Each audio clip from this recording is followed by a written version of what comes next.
నమస్కారం. ప్రైవేట్ టీచర్ల హక్కుల కోసం జరుగుతున్న ఈ పోరాటం వెనుక ఉన్న అసలు విషయాలేంటో ఇప్పుడు వివరంగా చూద్దాం.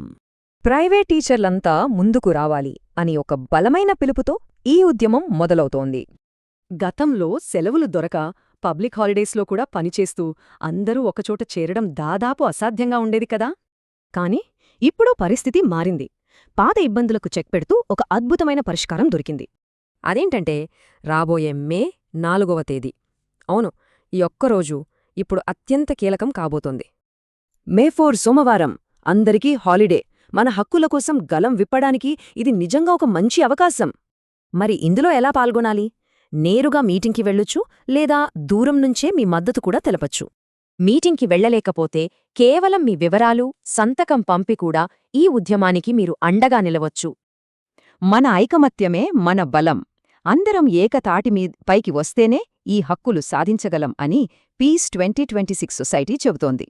మరి మే 4న జరిగే ఈ ఐక్య పోరాటం ప్రైవేట్ టీచర్ల భవిష్యత్తును శాశ్వతంగా మారుస్తుందా? వేచి చూద్దాం.